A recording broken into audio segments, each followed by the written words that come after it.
Hello again. Today I'm going to talk about one of the favorite photos that I've taken with this Rolleicord Rolleicord VB. Very good value for money camera. It's not as expensive as a Rolleiflex, not as well built, but can get some really good pictures with it. And as you'll see in a minute, I'll put it on the screen. You can see one of the best pictures that I've taken with this camera. I really love it. And it just shows you don't have to spend a lot of money on these twin lens reflex cameras to get really good results. So street photography can be very challenging. It's not easy for even very experienced street photographers who have been doing it for a long time. Still get a bit nervous sometimes when they take pictures of people in the street. They're worried about the reaction. They might get angry. They might start to shout at you. And it's something I think that worries most of us street photographers, if we're really honest. There are a few who really don't care, but I think they're in the minority. There are some people who solve the problem by using a really long telephoto lens. So they'll be hundreds of meters away down the street and just sort of aim and very secretly take pictures of people that way. Personally, I'm not a fan of that method. I think that really good street photos have that kind of human interaction. It may be a very obvious interaction, or it may just be that they're aware that you're there. Like you probably have seen in my previous video, The Road Home, with those gentlemen waiting for their train outside Shanghai railway station. Lots of eye contact. I'm very close to the subject. And in this picture, today's featured picture as well, it's the same thing. So it's an older guy with what I assume is his grandchild. He's at a bus stop waiting for a bus, and he's very relaxed. I'm only standing about 2 meters in front of him. He knows I'm there, obviously, there's eye contact, but he's quite relaxed. He's not concerned about that at all. So that's one of the reasons why I prefer to get closer to the subject. But as I said before, that does make things a little bit more difficult if you're not if you're a bit shy and you don't want to sort of upset people. I'll talk more about how we can overcome that problem in another video. This is just about this. Today is just about this picture that I'm featuring.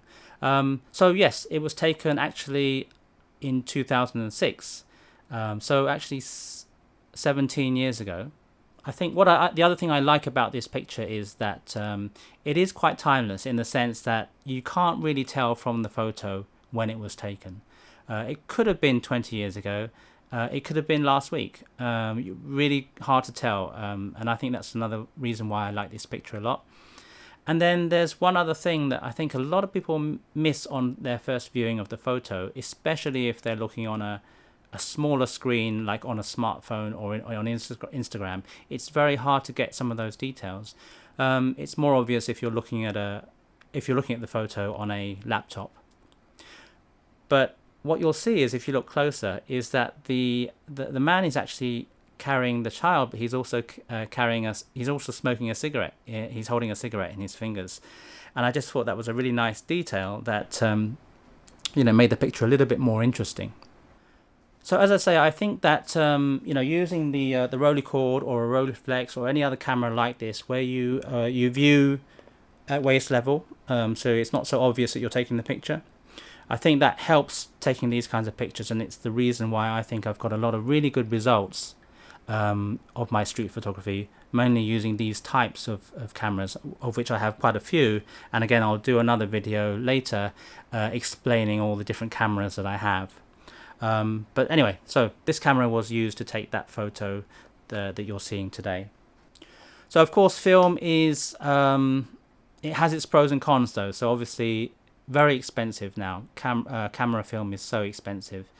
I don't know in terms of dollars, but it's around 50 RMB, which is about £6 a roll, I think, for black and white if you're in the UK, and well over £10 a roll for colour these days.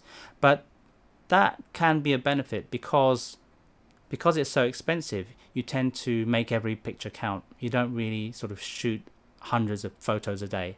So I also like that. That's another reason why I think film is quite a good format to be using even in 2023, despite the fact that it's costly to buy film. You have to pay for developing.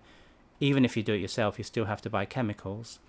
And then you have to pay for scanning as well, so that you, unless you've got a scanner at home, to get the actual image into a format where you can upload it to social media, to YouTube, or whatever it is that you want to do with the picture.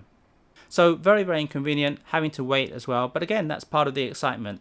I have 4 rolls of film currently at the lab, which I think will be ready tomorrow. And there is some excitement sort of building up, because I know that tomorrow I'm going to have, 48 images to look at. And that may not sound a lot to you guys if you mainly shoot digital. That would probably be half a day's shooting. But for a film shooter, or for me at least, having 48 images is actually quite a lot. Normally I develop 2 rolls at a time. It just happened that I had them piled up and I didn't have a chance to go to the lab. So looking forward to tomorrow. Hopefully I'll have some new pictures to show you and a new video coming soon. But for today, that's it. Thank you very much for watching. If you did like the content, please do remember to like and subscribe. It will help my channel, which is just beginning. But I'm hoping that I will be able to bring you lots of new content. I've already got a lot of ideas coming for future posts. So thanks very much, and I'll see you in the next one.